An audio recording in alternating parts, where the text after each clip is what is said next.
5, 4.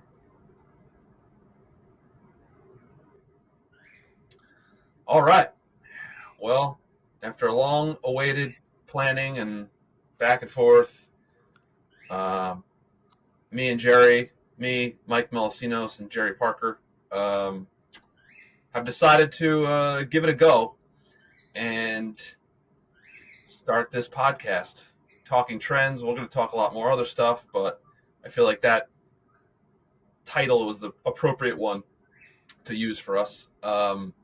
So I think I'll just give you a little background on us. I'll go first. Um, like I said, my name is Mike Melissinos. I run a fund. I've been running a fund, a trend following fund, um, since 2011. I got my start in public accounting. Quickly knew that I hated that, and then I went over to Wall Street and had the bright idea of going to Bear Stearns in 2007, late 2007. So right around the top, if you look at the old charts of the stock price, and the markets in general.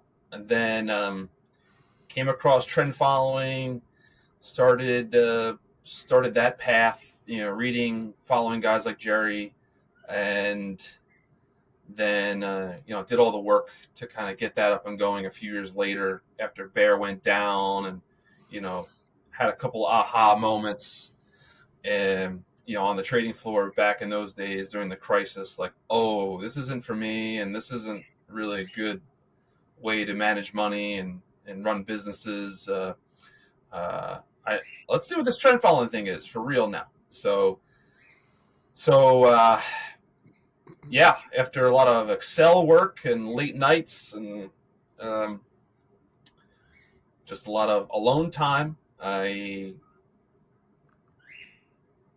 finally hit the gas pedal in 2011, and here we are 12 13 years later.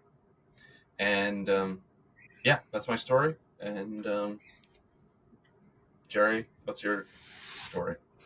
Well, yeah, of course you're going to go first because you call this Mike and Jerry, and so I'll let you go first. And it's good that we're We'll going to talk switch it about, every year. The fantasy league isn't over yet, and I'm yeah, jumping ahead here. This yeah, is what we do. But yeah. if I win this year, I'll go first. If you win, you Oh, finish higher next year. We'll flip flop it. How about that?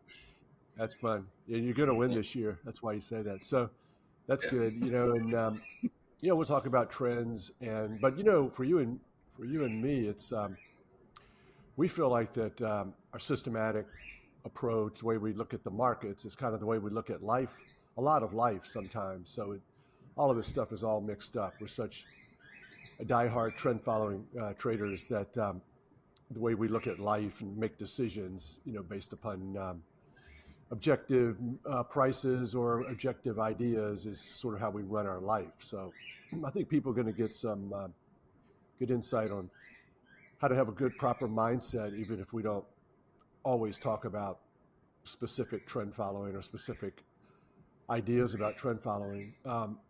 So it's kind of funny that because I had an accounting background as well. I graduated from UVA, went into public accounting.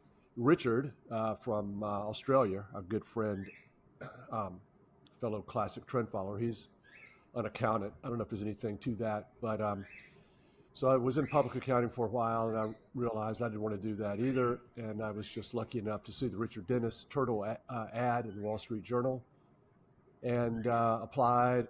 Went up there for 4 years, and that's how I learned how to trade. And I pretty much bought everything that they said, hook, line, and sinker. And I've not changed very much over the years. I've certainly kept the basic principles and training, and tweaked it and expanded it just a tad, but mostly just becoming longer term and mostly adding a lot of more markets, which is things that we were sort of taught to do. And so so that was 1983. So 39 years later, I'll have my 40th anniversary um, later this, December. So yeah, it's been a great ride. A lot of fun. I love what I do and trend following more than ever. I could have done so much better if I would have followed the rules more and better, but still, Hmm. It's the best. We have so much fun with the markets and doing it the way we do it. I Which agree. fun for me is We're fun for me is the big issue. And I got to have fun. I sit in this chair like every day, and I feel like I'm on a throne. Um, oh, did you see that crap with the other day in this game with the Lakers where LeBron made this shot, and after the shot, he did this, like put the crown on your head. So I don't oh do boy, that, put a crown on right. my head, but I do feel like, man, this is where I want to be every day, and watching the markets and then communicating with you a lot, and then the traders and different people, hanging out here with my birds. I hope they don't distract you too much. No, I have I'm used to them by now for sure. Oh, nice poppy you're drinking there. It's one of the best underrated drinks going, especially the orange. Uh, That should be our first advertiser on this oh podcast. yeah, I Yeah, love that product. yeah, yeah. It's the I best. spend way too It's much addictive. money on them. Yeah. Yeah. Um, I don't watch basketball, but I believe it. I'm I might be misquoting Scottie Pippen talking about LeBron. If you have to have people telling you you're the best all the time, you're probably not the best. For comparing LeBron versus Jordan. Everyone knew. Well, No one talked about it. Everyone knew Jordan was, and that was that. And now it's this. Well, you know, he is. LeBron is the best, and yada yada yada. Yeah, it's a yeah, whole I think different game. It's really hard to compare, but I understand. LeBron reminds me of some traders, and fund managers because on one hand, he's got super talent, of course, and he cultivates. He wants it both ways. He wants people to really love him and think he's the greatest, but he also wants kind of enemies that he can Mm. think about when he's out on the court and hate on. But he is kind of difficult to like, in my opinion, because he's so much different than Jordan. And there's so many fun players that you like to root for in all the sports that are just that are kind of have their ego in check as best as they can. And yeah, I find it difficult to like LeBron, but I'm not going to bash LeBron. This is not going to be one of our main things, I don't think, but it could be. It Nah, could come up. This is the nah. whole thing. When you and I get on the phone and talk about trading, man, we go to politics, religion, sports pretty quickly sometimes. Yes. Uh, yeah. I think. I know when it's time when Marissa comes in for the eighth time. Like, are you still talking? All right, get off. Um, but to maybe bring it back to you're having fun because we're trying to come up with a good first topic to talk about this week. For our first episode ever, and what more appropriate time uh, to use one of my wife's quotes from the other day. Quote, "It's just fantasy hockey." And like, this is where I'm going to preface this, everyone. I love my wife.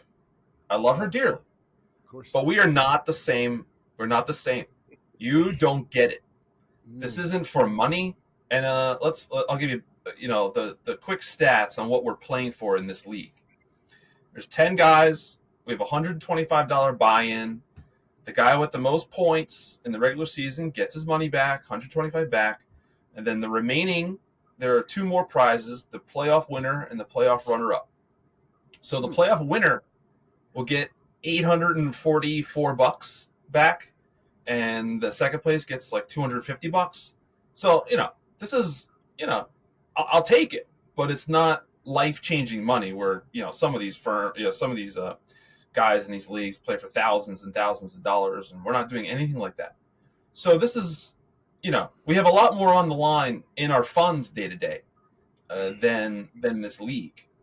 And my wife, I keep checking my team at night because we're in the playoff final few days here, and all she keeps saying the other like I just cannot wait until this league is over. I can't wait until you're done with this. Like, it's just fantasy hockey. It's just all she kept saying. I'm like, no, it's not. No, it's not. This is something that's very important to us, you know. And this is where I can't explain to her how I am and where it even comes from. So I thought, uh, all right, this would be a good topic to talk about with Jerry because he's like me. And to spill the beans on Jerry, Jerry won last year. Really, really strong showing. I came in fourth. And I believe you came in third the year before that, and my dad won. And I came in fourth that year as well. So no money for Mikey the past couple of years. And, Jerry is playing for last place right now. And he is still making moves. So I want to he stay out of still last place. wants to stay in last place. And also, he is against the guy who completely forgot about his team the first or second week of the year. So that guy has one win. He's like 1-20. So, Jerry's going to win if he just rolls his team out. He doesn't need to make moves. He just needs to roster his team. So the fact that he's still making moves, that is something my wife would never do. She's like, I don't care about this. Like, I'm probably going to win, whatever. I have no pride. And I would be the same as Jerry. Like, I got to make moves. I'm gonna try to make the most points this week, even if I'm not playing. I'm gonna try to have the most points. So this is something that I think people have or don't. And do you want to talk about or try to remember some, maybe where it comes from in you, and you have any like experiences that are something that kind of shaped you when you were younger that made you Well, this way? yeah, I mean, I just think I've always been a real poor loser, and I don't like to lose. And I remember as a kid playing games and losing, and then running to my house and crying. I was so competitive and mad, and and I think to a large degree, trading in 39 years, I definitely um, was very concerned, and one of my biggest priorities was sort of figuring out what everyone else was doing and where was I in that group, where was I in the pecking order. And so you have this competitiveness to not only do well and do well by your system and just do as well as you can do, but you're also very concerned about, you want to be number one, and you want to go out and give it your best shot from the beginning until the very end.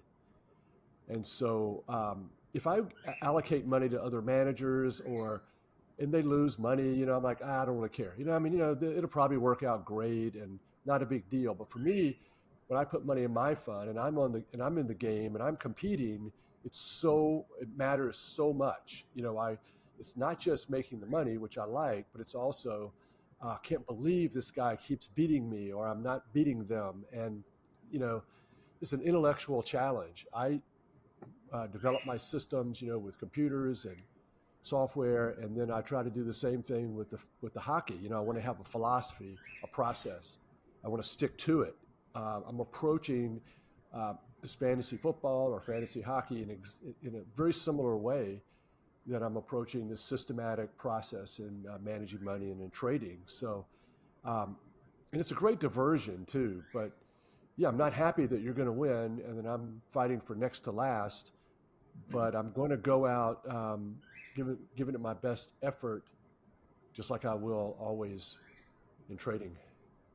What were you a, special case in your family? Was your family growing up that way too, or not so much?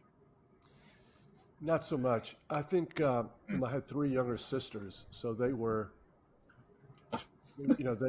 just had to put up with me being such a competitive person and a poor loser. And they really weren't into sports or anything like that. But I talk to my children sometimes. They're in their mid 30s, and I'll say to them, like, I don't remember. I'll say, yeah, I'm kind of intense about this trading. They're like, oh, we know. Oh, we know, because, you know, I guess they experienced it over the years. I wasn't really sure. I was in my office.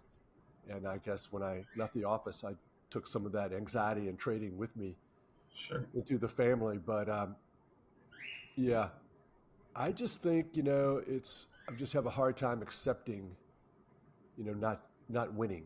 which is a good feature, I think, to some degree. We just don't want to get too crazy about it because one of the first things we learned in the Turtle program was the importance of doing the right thing and not judging yourself on your outcomes all the time. 4 or 5 years later, you probably want to, if your outcome hasn't been very good, you probably want to sort of adjust your process, if not Yeah. before then. But honestly, just like in all of these games we play with numbers, it's it's the process and sticking to it and waiting for the numbers finally to turn in your favor and judging yourself on did you follow the rules versus how well did you do. And over time you can practice doing that and you can get much better at it than when you first start out. Yeah. I remember first starting out, I was still in this mindset of I want to get off to a good start, just because I was 26 at the time, and I had never traded a futures contract before. The first time I traded a futures contract was for the fund and for with others people's money. So and just being intense, after 20 years of sports, from little league, high school through college, um, that it was hard to shake it, and it was hard to say, all right, we're going to let this thing play out. I have an edge, I believe, and this is going to work out eventually. But that's hard. You would not go into a sports season and say, we're pretty good. Like, we don't need to win this game. It's fine. Like, as long as we do well, like, no, you want to go undefeated. Exactly. And that was really hard for me to shake for a long time, years. And I'm probably still shaking it. And really, like, I'm probably like an addict where, like, I can fall back on the horse, fall back on my old habits really, really quickly and get really angry and enraged when I don't win. And but that's something that is fine. Those feelings, I think, are fine. So as long as you don't, fuck up your system and start doing things just to try to win now. And I definitely remember having those ahas along the way. Probably when we were losing. 2012, 13, and then after 16, 17, 18, around in there, like, oh, this is why guys like Jerry and the guys have been doing this a long time. This is why they keep saying to stick to it. They may not remember the instances they were in where they were uh, enticed to change things, but this is the stuff that gets you to change things. When you're pissed and you just want to win, and you got a big client and you want to just, you want to lose them. All these things. You just bought a new house and you want to, keep making money because you got to pay for this thing. And all these real life pressures can influence your discipline. But I remember those being some times when we're losing, like, oh, yeah, I gotta be careful, let's go slow, we're gonna win, it's just take a breath. And yeah, but I think that's important for people to remember. Like, you're not like alone in that. Like, that's normal to feel, but as long as you stick to it, like, this is the why the back tests are like almost irrelevant sometimes, because it requires some hypothetical person to stick to the thing for 30, 40, 50 years plus. Like, how many people are doing that? Zero. That's how many. Zero. Yeah, why So we should have a situation where um, there needs to be like a service. Give me your system and I'll do it for you. So you'll have 100% consistency and break this connection between I'm going to do a back test and I'm the one who's going to trade it. I don't think the Turtle program. You had to listen to you had to do the back test and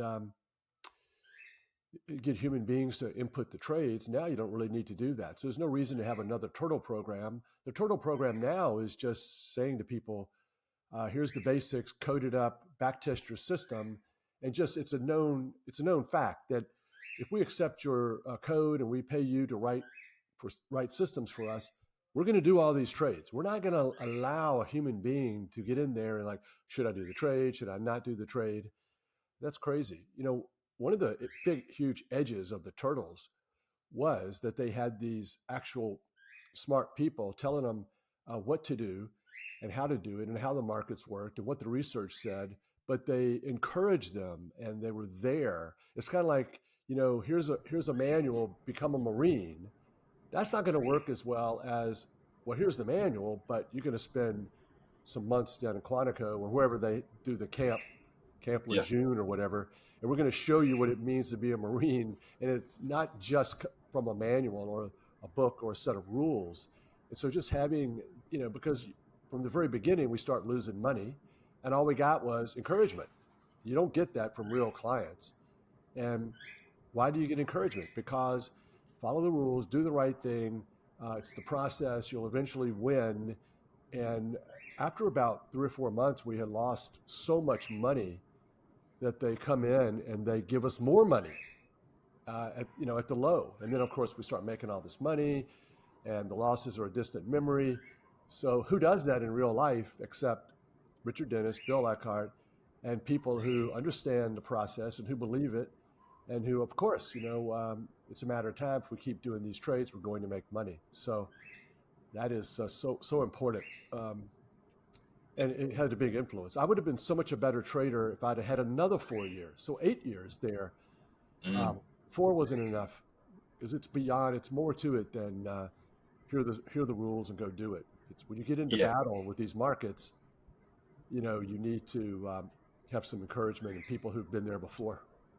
Yeah. Well, I think this is a deep uh, motivator and DNA. This is just what we do, and this is who we are as people. You know, a loss, a rough season in fantasy is not going to get me to throw my team away. Like I have a personal pride here, and same with the markets. We have some rough times. Yeah, hey, so keep going. You got to like man up and keep doing the right thing every day. And I don't know, being a dad now for 10 months, I could start to see in my son already that he has tendencies to be this way or that way. And I feel like he's not predetermined. We weren't predetermined to be a certain way, but I think we could have maybe a tendency to be a way if we were nurtured or taught or shown things in a certain, like, oh yeah, he's really going to latch on to that because he has a tendency to be that way. So I think I had a tendency to be this competitive lunatic, and almost unhealthy at times. Like I say, very unhealthy. Um, and Monroe Trout, back in the day when I first started Chesapeake in the early 90s, he had a thing where he would, I don't know, only hire athletes, but he hired predominantly athletes. Um, and So you must have had some sort of edge in that regard because I was never involved in, unfortunately, organized sports too much in high school and college, obviously. So, and you were. So when you mhm, were going through that rough period initially, because you started your company at the exact wrong time. yes, Um, so you hung in there and you must have thought about your years playing sports and your coaches and sort of maybe your Richard Dennis was some coach or your dad, but it probably revolved around because sports was tough too, I'm sure, at certain times. tough. Yeah, I mean, I lost 2 state title games in high school, and that was like my whole universe back then. Like that was the only thing that was important to me. It was probably your fault, totally, It wasn't was, yeah, it was. it? Yeah. Lucky guess. Uh, yeah, I mean the first year I started that game, I was dead tired. I can still remember waking up that morning, moving my arm because I was pitching that day. I was like, oh no, this isn't good. Like some days you're just tired and it's sore and you're just not ready. And that was the most I've ever pitched in my life. probably during that season, that past 12 months with travel ball and all that stuff. But yep, that was my fault. Um, and then a few weeks after that game, I got into a bad car accident. Going to one of these pro and college showcases after I had already been to a couple earlier that spring. But then we were going to a big one. Me and a couple friends from my team, we never made it, and yeah, I got in a car accident. I broke my leg, but I wasn't wearing my seatbelt. So yeah, we got back to the state finals the next year, and I couldn't really pitch, because it wasn't healthy. So that was my fault again. I probably would have been better. Probably would have won it if I just wore my stupid seatbelt. But Oh, bummer. yeah, bummer. Um, but I think uh, early on in my life, I'm talking 10 years old, maybe even earlier. Growing up in New Jersey around that time, I was born in '84, so let's say 10 years old, '94. Okay, the Giants had just won two Super Bowls. The the Knicks and the Rangers were winning at that time. The Rangers won a cup in '94, and then the Yankees got really good after '96 and beyond. That's well documented, that dynasty. So, and then I went to I was really good sports teams growing up, and then my high school was really really good in everything, and I was just surrounded by winning all the time, and I was not. Mm.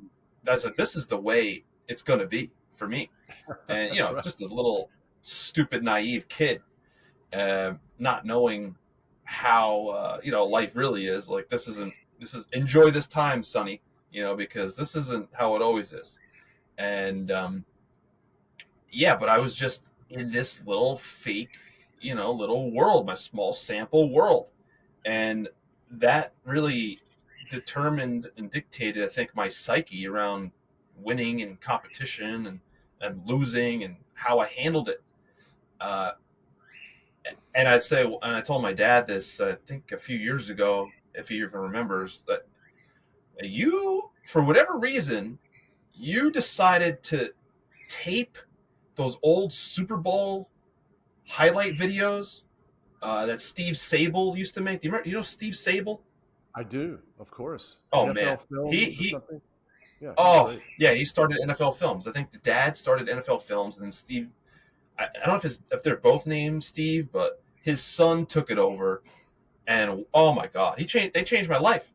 Yeah, And I told my dad, I was like, you taping those Super Bowl highlight videos changed my life because I'd watch them on repeat, like Rain Man, yeah. all the time. Oh, From Super Bowl 10 through Super Bowl whatever it was at the time, 25 or 20 or whatever it was, and it was just like, and for anyone who hasn't seen those, just look them up on YouTube. You know, they are just amazing artwork with the music and the just all the filming, and it's just amazing. So I had like developed this like glory for winning, and that just carried through. But I think um, I was always skewed that way. I don't know if you can really muster up that that DNA later in life. I don't think so. I think you got it or you don't early. another Um, thing that you and I talk about is we really love winners. I mean, we love Belichick because yes. like for me, it's like I love the guy because he's winning. And I think sports in general is much more popular when you have a team that kind of can dominate for multiple years. And you can kind of get into it, enjoy that. And I like Belichick because I perceive him to have a process and a repeatable process and philosophy, which fits in with the way we like to think about trading and the world in general. And I would just love to root for winners, and hope it kept going. And I love the Celtics because I'm much older than you. So um, Right. the unprecedented run that they had in North Carolina basketball before I went to UVA, of course. But yeah, I think really trying to find people that in other areas of life, not just trading, who had a repeatable process and philosophy. So much fun. I think even Coach K, even though I can't stand him, being a good Right. UVA fan, can't root for anybody from Duke. But you know, people always ask me like, what book should I read? And I'm like, read a book about where they interview some famous person, trader or sports person, and they'll tell you, hopefully, their philosophy and from a high level, how to think about their world, markets, or sports. And I think famous, smart people, they talk too much. They tell too many secrets. And that's Mm. how I've learned so much over the years. Yeah, I agree.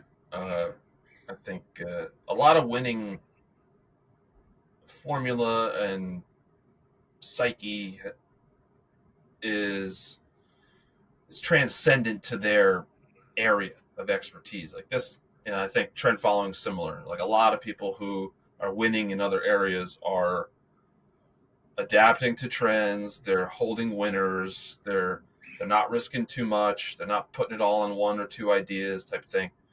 And they're admitting defeat.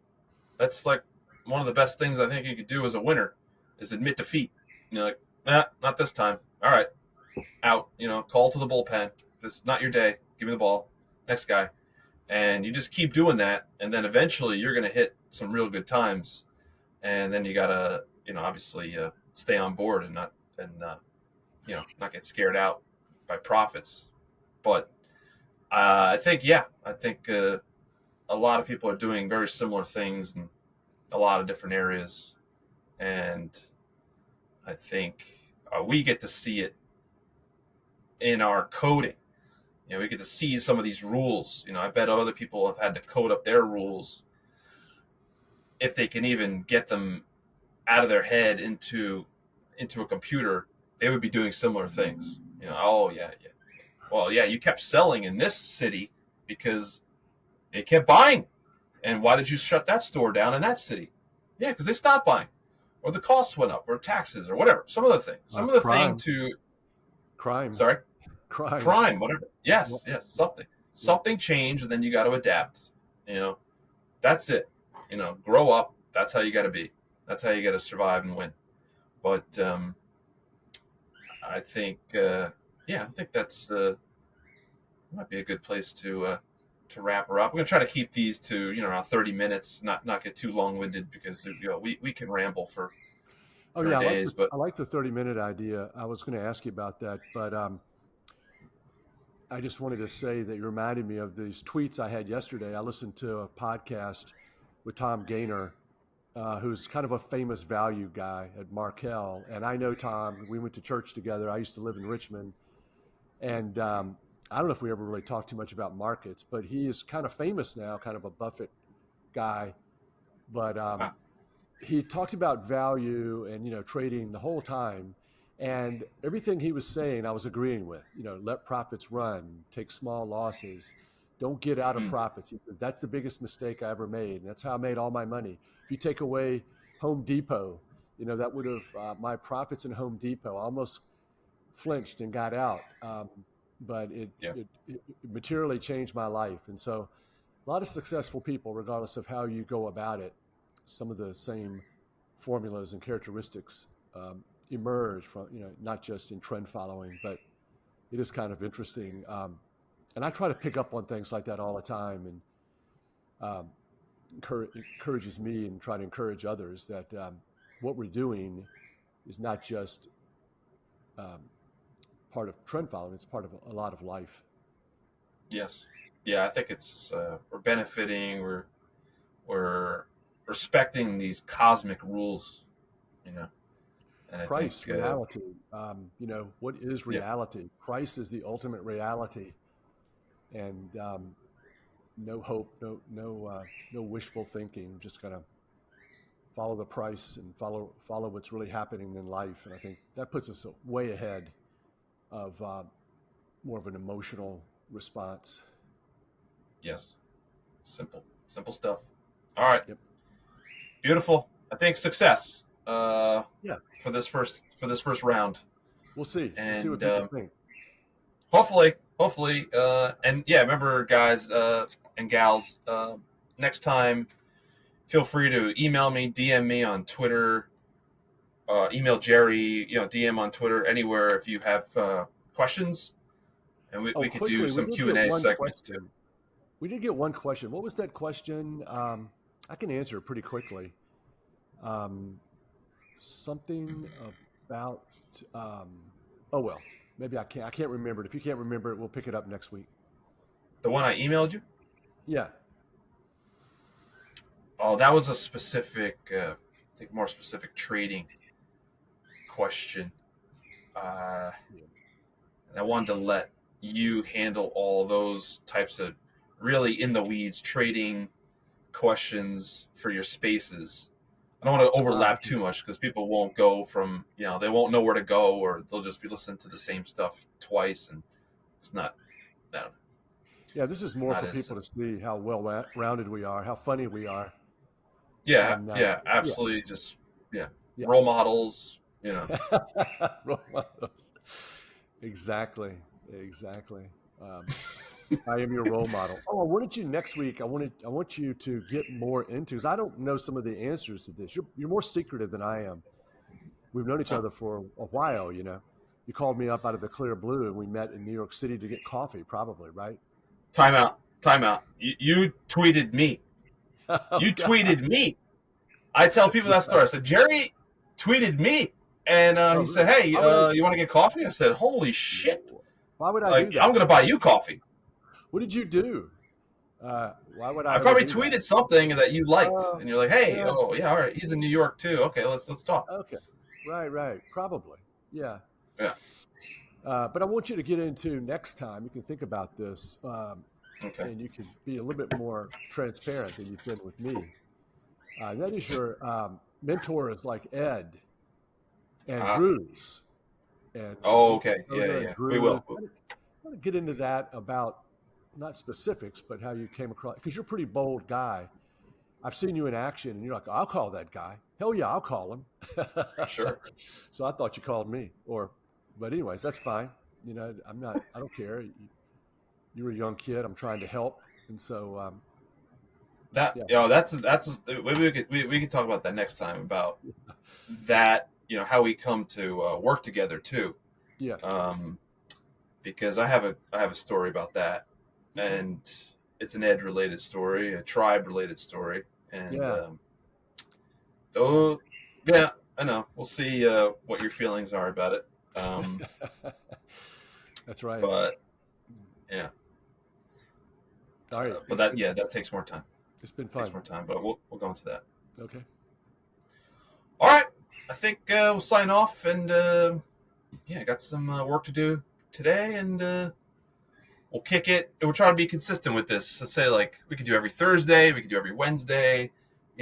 This first week we did a Thursday, but maybe going forward we'll do some other days. But we'll be consistent, and maybe there's some days that uh, Jerry, you can't join us or something if you're in St. Bart's or something. Uh, like you then don't go to you don't go to St. Bart's, right? I've been there once. Been there once, but yeah, Okay. I know I go places too. And But where is this podcast going to be? Is Spotify and YouTube and any place else? Spotify, YouTube, Apple. Okay. Those are the three big dogs. Is it going to Um, be always? Is this version right here going to be video on Spotify? I don't. I think they at Spotify won't. I think they only allow video on certain podcasts. So if Oh, this got huge, they would allow it. us and Then Joe Rogan and us. right. Yeah. I think there's, I don't know, maybe a few dozen podcasts that are allowed to have video because they get the traffic for it. Oh wow. It might take up too much bandwidth and work on their end to allow everyone to do video, but don't quote me on that. I'm not sure, Okay. but I think that's true. But yeah, YouTube, of course, will be video, and I'm gonna try to find trying to find a guy to take some snippets of this, and maybe we can post them around so people don't have to feel like they have to listen to the whole thing, and kind of get some bites here and there, and we'll post them around and make those available. So yeah. All right. Sounds good. But cool. All right. All right. Success. Yes. And talk to you next week. Sounds good. Thank you, everyone. Okay. Thanks. Bye.